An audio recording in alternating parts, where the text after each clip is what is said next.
Hello and welcome. I am Chakshu Roy and you're watching Laws in the Making on Rajya Sabha TV. Today on the show, we are discussing the Mineral Laws Amendment Bill 2020. To discuss the bill, I have with me Mr. R.K. Sinha, former Controller General, Indian Bureau of Mines, and Dr. Manoj Kumar, Advocate, Supreme Court of India. Coal licenses in India are issued to some mining companies today for a specific end use such as steel production and power generation. The Mineral Laws Amendment Ordinance, which was promulgated in January, removes this end use restriction for coal mines. The ordinance further clarifies that companies do not require any mining experience in India to participate in auctions. A bill replacing the ordinance has been passed in Parliament earlier this week. The Mines and Minerals Act 1957 regulates the mining sector, while the Coal Mines Act 1973 determines the eligibility for coal mining in India. Following amendments in 1976 and 1993 to the Coal Mines Act, private Indian companies were allowed to mine for a specific end use. Today, there are some mines which can carry on coal mining for their consumption, sale, or any other purpose, and the rest for the sole purpose of power generation or steel production or any other. The bill removes the restriction of end use of coal on the latter. Well, when you look at the demand for coal in India has only been growing because India has been expanding its capacity to generate power, and bulk of the power in India is still generated by using coal, because coal is the most important domestic source of energy in the country. Therefore, when you look at the expansion plus the government plans to make sure the electricity is available to every single household across the country and every single village and all that, so for that you need electricity. And where does the electricity come from? The easiest and the cheapest way to produce electricity in our country is by using coal, and especially when it comes to domestic coal. So demand for coal has been growing. At the same time, our imports also have grown up because for certain power plants we have been using imported coal. So overall, when you look at the 5-6 years, the demand for coal has been growing. There have been, of course, temporary setbacks here and there, but if you look at the average, the demand for coal has only been growing. Earlier, only companies with mining experience in India could participate in auction of coal and lignite blocks. The bill removes this requirement. In addition, competitive bidding will not apply to mines being allotted to a government company or its joint venture. Companies that have been awarded a power project on the basis of competitive bid for tariff will also be exempt. Globally, coal mining is in private sector. I mean, there are government companies, but if you look at it in totality, basically it's a private sector. In our country, there were compulsions, and the Coal India was formed. The entire thing got nationalized. Then partial deregulation took place. Captive mining was allowed. But the captive mining did not produce the results. Even before the deallocation took place, it produced only about 54 million tons per year against expectation of 300 million tons. So now it was felt that the process of liberalization has got to be further extended.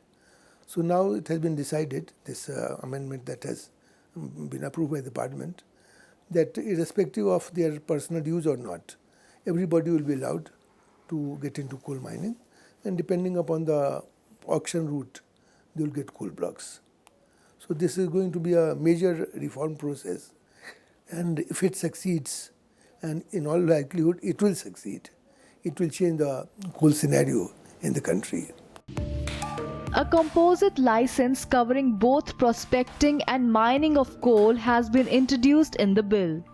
Earlier, separate licenses called prospecting license and mining lease for coal and lignite were issued. Prospecting includes exploring, locating, and finding mineral deposits.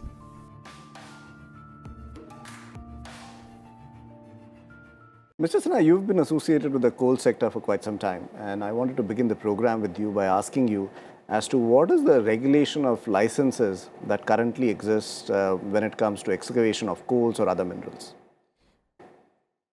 First of all, the Mines and Mineral Regulation and Development Act, MMDR, Act 1957, is the umbrella act which governs the mines and mineral sector. And for coal, we have a specific act, that is a Coal a Special Provision Act 2015, which was specifically for the mines, which was cancelled by the Honorable Supreme Court. So MMDR Act is the paramount act which governs everything, right from reconnaissance permit to prospecting to mining license, and in 2015 a new license was enacted that is called composite license. That's a prospecting cum mining license. And the same license, composite license word, has been recently introduced even in the Coal Mines Act with this amendment of the Mineral Amendment Bill, which has been introduced and passed by the Honorable Parliament. Okay. Manoj, if I bring you into the conversation now, can you break down what are the kind of licenses? So, Mr. Sinha is mentioning there's a mining license, there's a prospecting license. So, what are the different kinds of licenses that one requires for engaging in the activity of mining in the country? So broadly, there are three buckets. One is a reconnaissance permit, which is a more overall mapping of the area. And then going forward, it's a prospecting license, which used to be taken earlier. So there a person kind of does a complete geological study and identifies the reserves and commercial viability of the reserves. And thereafter, in case it has to go into mining, then there would be the issue of mining license. This had been a major roadblock, all this while. Because anybody who would, prospecting is a very expensive proposition, both in technology terms as well as the cost involved in it. So although we had had a regime for prospecting and mining, because of the licenses not being composite on the coal side, serious players, globally would not venture into the Indian market because they would not want to get into a tangle of first identifying the reserve and thereafter going into an open bidding process. Now with the composite... So Manoj, can you break that for our viewers? So what you're saying is a prospecting license is that there's a larger area involved in which a company will first ask for a license, let's say for 100 square kilometers, and identify whether there are mineral deposits or not. And after it identifies whether there are mineral deposits or not, it'll have to go in for a license again to excavate that. For the mining lease, yes. Okay. So the initial license used to be for prospecting, therefore doing a complete geological study of the 100 square kilometers, as you mentioned, and thereafter identifying where exactly are the commercially exploitable reserves, as against those which are not viable to be exploited commercially.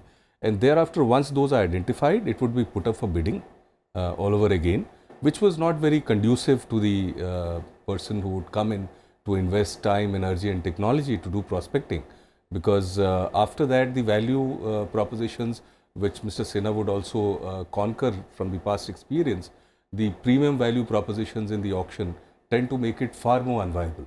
So if both these licenses are integrated, it makes it definitely more workable for anybody to step in, do prospecting and thereafter do mining as well in a composite license. Okay. Mr. Sinha, how does the process of grant of licenses work? Because mineral is basically the state property, so they have to apply to the state government. And since the mineral is also on the concurrent list, so the central government also gives some prior approval. So as Dr. Manoj has said, first any person has to apply for a reconnaissance permit, that is for a deep-seated mineral, basically for a larger extent of area, even running into hundreds of square kilometers. Then he brings it down to a smaller size, where he goes for a prospecting license. In the past, we have granted around 401 reconnaissance permit, but hardly 15 could be graduated to the level of prospecting license. And to my mind, only 1 or 2 mining lease could be granted. That's why we shifted from the exclusive reconnaissance permit regime to non-exclusive regime, which has been tackled in this amendment bill also. Can you clarify as to what is an exclusive and a non-exclusive regime? Previously, what was happening, over a chunk of area, somebody applied, so it remains with that person. But non-exclusive means even 2 persons can apply for over the same area. It is an open sky policy was developed. So if this is a table where minerals could potentially be found, the 3 of us could get a license to prospect in this area. Yeah, so this was the concept for the non-exclusive reconnaissance permit. Okay. It was introduced in the year 2015, but unfortunately it could not take off, because as Dr. Manoj has already said, it's a very cost prohibitive measures means prospecting is really a very risky venture. 1 in 500, 1 in 1000 actually you strike a good deposit. That's why nobody was interested to invest money and then again give the data back to the government, which will auction it later on. So in this 2020 bill, it has been reduced. They want to say go for the even carry on the auction process even at the stage of reconnaissance permit, because you have a right, so that there is a seamless transition from reconnaissance permit to prospecting cum mining lease or mining lease. So necessary subordinate legislation has to step in to promote the junior miners who can come and invest in our country, and they can find a good deposits over here. Okay, Manoj, but one of the things that has happened in the last 5-6 years is there has been interventions by the court when it comes to grant of licenses. So what is the backdrop of that has led now to this particular piece of legislation?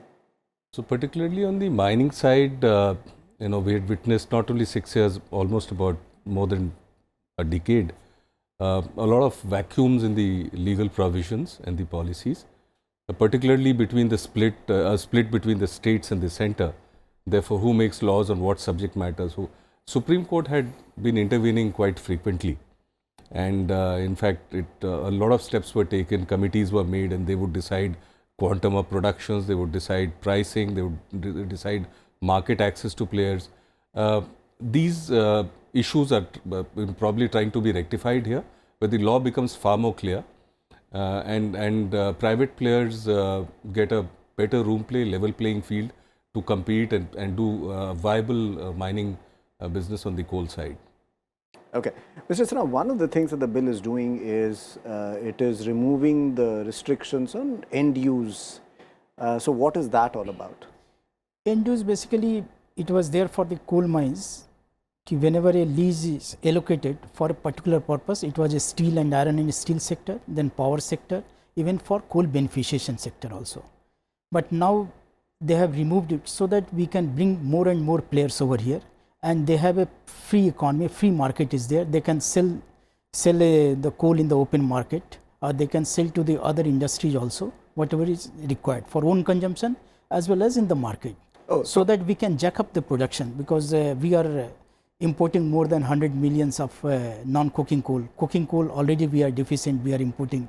So just to jack up the production to the 1 billion ton level, the government has rightly proposed this to open up the market. Okay, Manoj, I'm just trying to understand this end use provision. So according to what Mr. Sinha is saying, there were certain mining leases that were granted so that whatever excavation was done of coal from these leases could be used for a specific purpose.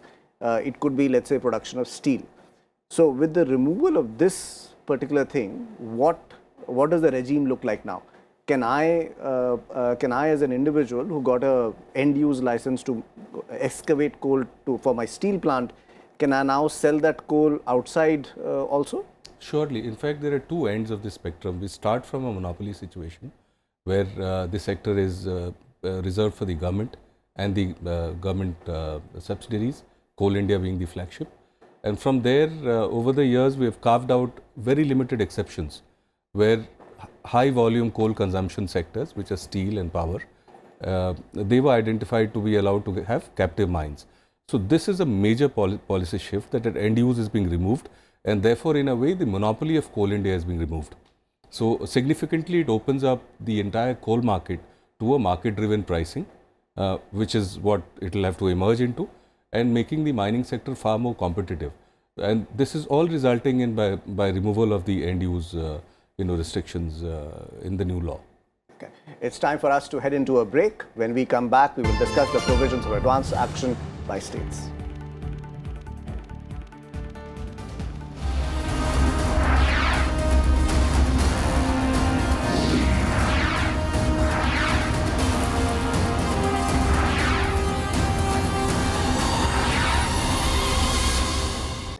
Welcome back. On the program today, we are discussing the Mineral Laws Amendment Bill 2020. The bill introduces a composite license for prospecting and mining and allows coal mining without restrictions on end use. Some companies undertake preliminary prospecting of mineral through geological mapping and surveys without drilling or trenching. Such companies are issued a reconnaissance permit. Earlier, they were not eligible to obtain a prospecting license or mining lease. The bill allows holders of such permits to apply for new composite license. You see, when you look at the mining sector in the country, mining sector, the government, the government has done is, depending on the schedule, depending on, the quality of coal, the grade of coal, and so many other factors, government has, basically come up with different categories in order to, number one, to facilitate the exploitation, at the same time to also facilitate investment. The government has also allowed now private sector to play a bigger role in the mining sector when it comes, especially when it comes to coal, and therefore the categorization and incentives that the government is offering, and so that it creates a kind of more transparency and and whatever ambiguities were there earlier, those ambiguities basically are pushed behind, so that investors have a clear picture, and those coming, working, operating in the coal sector, they also have a clearer picture. Mining leases for certain minerals other than coal and lignite can be transferred to new persons after expiry through auction. The bill allows for clearances to be transferred from previous lessees to new persons for a period of 2 years. Fresh licenses under the new lessees have to be obtained within 2 years. Further, under the bill, state governments can take advance action for auction of a mining lease before its expiry. These measures would ensure that mining operations are not interrupted. Earlier, we see when the leases used to be over, and the lease used to be terminated, then only the auction process started. So there was a big gap between the stoppage of the operation in the mine and then the new operator starting. Now that has been corrected, that well before the lease expires, the auction process will be started. So that it will be seamless, like the old miner will be going out, the new miner will be coming in. Second thing that has been done is that in earlier system, when the block was auctioned and new miner came in, he had to start the process of getting all the approvals and clearances de novo. And that takes 2 years, 3 years, even 7 years time. So for that period, the mining is to remain stopped. Now what they have done is that the new miner, on the strength of the permission given to the old miner, he will be able to carry out for 2 years. Or he will be able to carry on with the operation for 2 years. During this period, he will have to obtain fresh approvals. State governments previously required prior approval of the Centre for granting reconnaissance permit, prospecting license or mining lease for coal and lignite. Such prior approvals will no longer be necessary under the bill. These include cases where the centre has made an allocation and where the mining block has been reserved by the central or state governments to conserve a mineral. Mr. Sinha, one of the restrictions that was there earlier in the law was that prior experience in coal mining was required if you had to get a license. Now that restriction is being done away with. So what is the rationale for that, and what will be the impact of that on the sector? Because it has been done away to attract the foreign players, because we need more and more investment in the coal mining sector to jack up our production. So with this in view, the foreign technology, foreign investment, both can come. They can set up a joint venture company over here and they can get a mining. Had there been any experience clause, they would not have been qualified. So it's basically to facilitate the foreign technology for augmentation of the production, as well as we wanted a resource over here. Manoj, I was discussing that with you earlier about as to this restriction was applicable to coal, but let's say if you had experience in excavating another mineral, but you couldn't use that experience for your license under this. So what does this mean, for new players who are entering the sector? So with the vision of bringing in fresh talent, fresh players, fresh technology, FDI into the coal sector, there was a vicious circle which is coming in a way as a roadblock. So we would have first the government of India itself having a monopoly. Then we have these exception players in power and steel who have got it only for captive consumption. Therefore, who is left after that in terms of eligibility to come and bid for coal projects? So this kind of an artificial barrier had to go, and it's a step in the right direction. So now as we stand today, because of commonality of technology, whether you're mining iron ore or you're mining coal or you're prospecting for some other mineral or prospecting for coal, there's a certain commonality in terms of technology and funding and FDI that comes into the country. There are players who work across spectrums, across sectors in coal and non-coal. So this is definitely going to benefit, I would say, the market in India, the coal manufacturing market or mining market, to become globally competitive, because the players are the same. It's a high capital intensive sector. It has very niche technology, and therefore that has to come to India. So it would make our mining far more globally competitive. Okay, Mr. Sinha, one of the things the bill is doing is that there was a little bit of an interplay between state governments and central government when it came to mining licenses. And the bill is changing some bit of that. Now, I think state governments don't have to come and take permission from the central government on certain issues. Can you explain a little bit about that? So it has been done because previously the state has to seek prior approval in terms of section 5(2), which has been removed actually for so far as coal mining is concerned, where the government has gone for the auction and that process. So just it is a, I will call it, it's a ease of doing business. This is the right step in that direction. Okay, and Manoj, what about other statutory clearances for new bidders? You know, there's a provision related to that also. So can you explain that for us? So when we talk about opening up this sector for players beyond the coal sector, we're talking about domestic players as well as overseas players, and the technology significantly is outside of India. We do have very competitive mining players in India, but there's a significant technology available overseas, Australia and other jurisdictions. Now the point is that FDI norms go hand in hand when you open up a sector. When we liberalized the FDI to 100% in August 2019, some elements of end-use restrictions still remained there because of the existing mining law at that point in time. I think that has to go now. So as a cascading effect to the change that is being undertaken now, there would be a lot of these other changes, one being FDI, the other being on their ability to operate on the ground. So when they come in, that entire approvals and licenses have to be bunched and given, which is also a demand and a pain point for a long time on ease to doing business.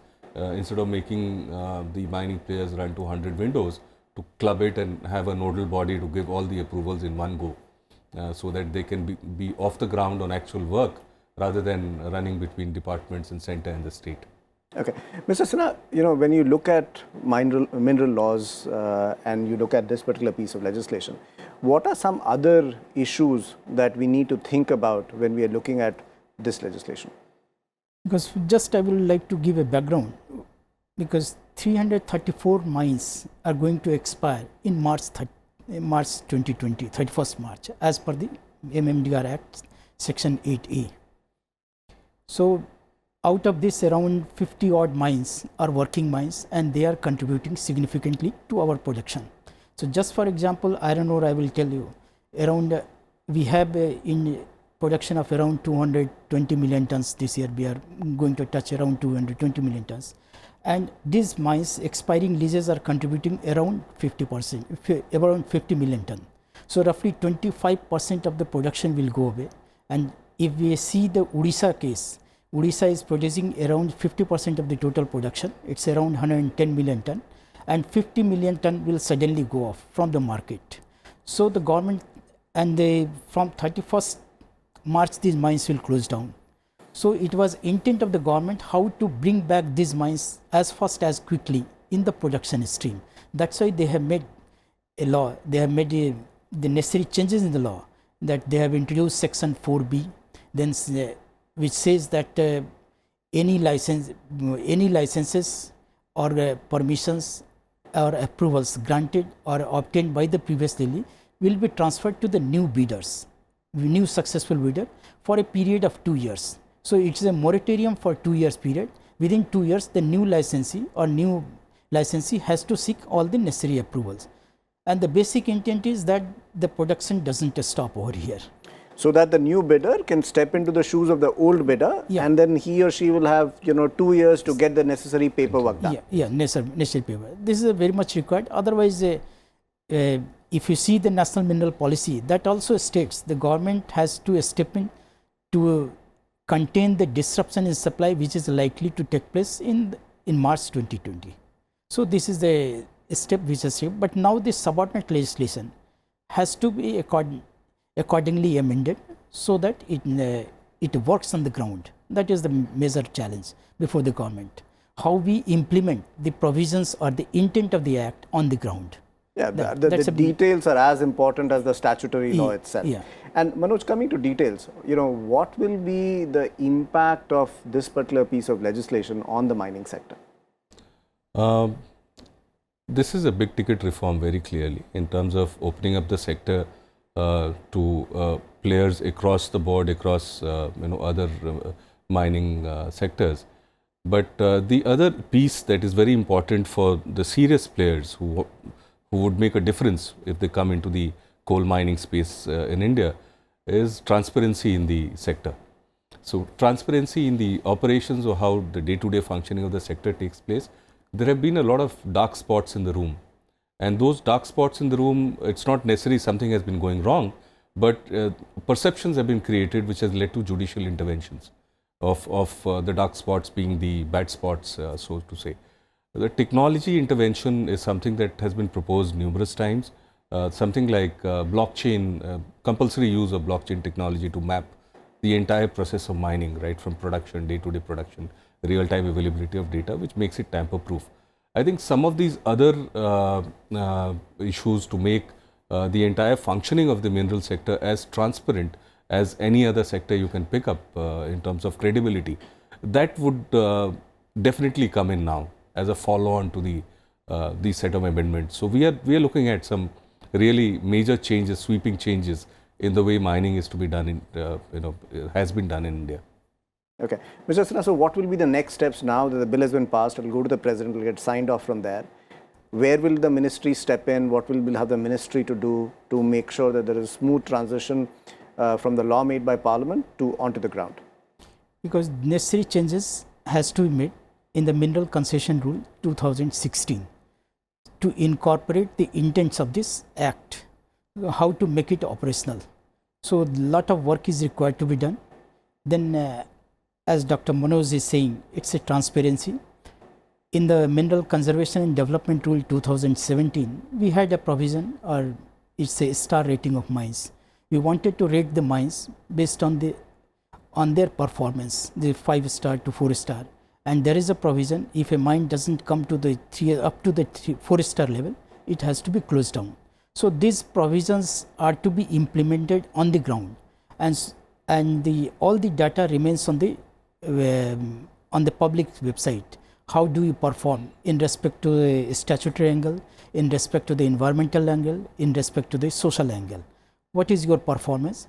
So that you compete with other mines, you try to achieve good, so that you can also have a 5-star rating. So that is the basic intent, but it has to be implemented on the ground. And second is the coordination between the different departments.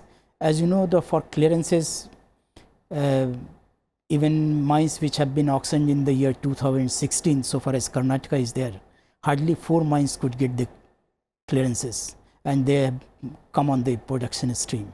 So there is a lack of coordination between the different departments, which needs to be strengthened, so that clearances, approvals, all these things are made very faster and made almost in a transparent manner, so that there is no blockade of road in coming the mines into the stream.